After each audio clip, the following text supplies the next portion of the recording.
Aquesta vegada ens ha semblat de llegir-vos un llibre que és escrit per un senyor alemany, el Patrick Suskind, i ha fet les il·lustracions un francès que es diu Sempé, que és un home que fa unes il·lustracions molt boniques. És un llibre divertit, que parla d'un noiet una miqueta trapella, que coneix un senyor una miqueta estrafalari. Ja ho anireu sentint.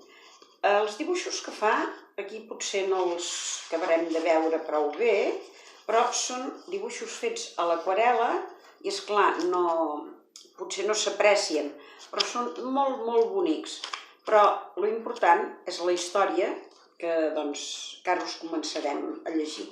Els dibuixos ja els anireu veient a mesura que anem llegint, d'acord?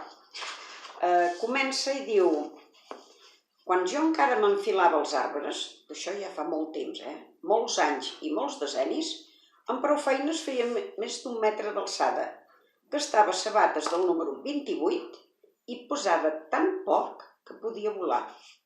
No, això no és una mentida. Llavors podia volar de debò, o com a mínim podria fer-ho. Més ben dit, en aquell temps volar de veres era el meu abast. Només hauria faltat que ho hagués volgut de veritat i ho hagués intentat correctament. Per què? Perquè recordo perfectament que un cop va anar d'un pèl que no ho fes.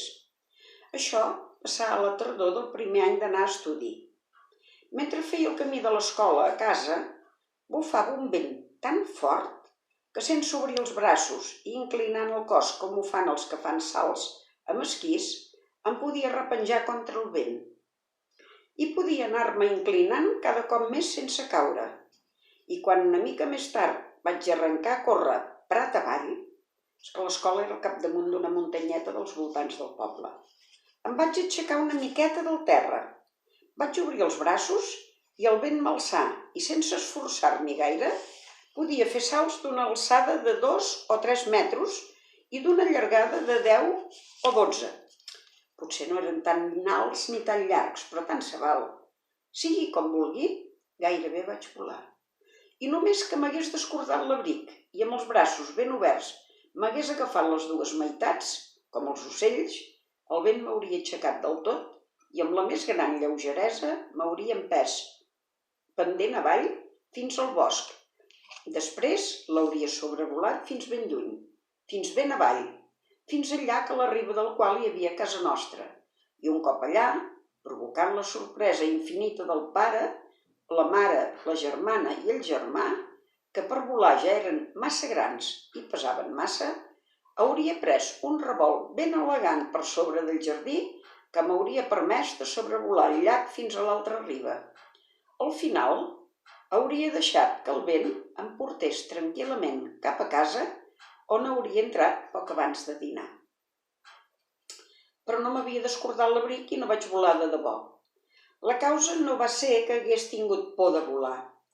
Va ser que no sabia ni on ni com hauria pogut aterrar. La terrassa de casa era massa dura, el jardí massa petit, l'aigua del llac era massa freda. Elevar-se no era cap problema, però com es fa per tornar a terra? Quan grimpava pels arbres era el mateix. La pujada no era difícil. Veies les branques i abans d'enfilar-t'hi i posar-hi el peu, podies comprovar amb la mà si eren prou fortes. Però a l'hora de marxar no veies res i abans de fer un pas segur, amb el peu havies de remoure més o menys cegament el brancatge de sota. A més, sovint el pas no era prou segur i relliscaves o baixaves de cop.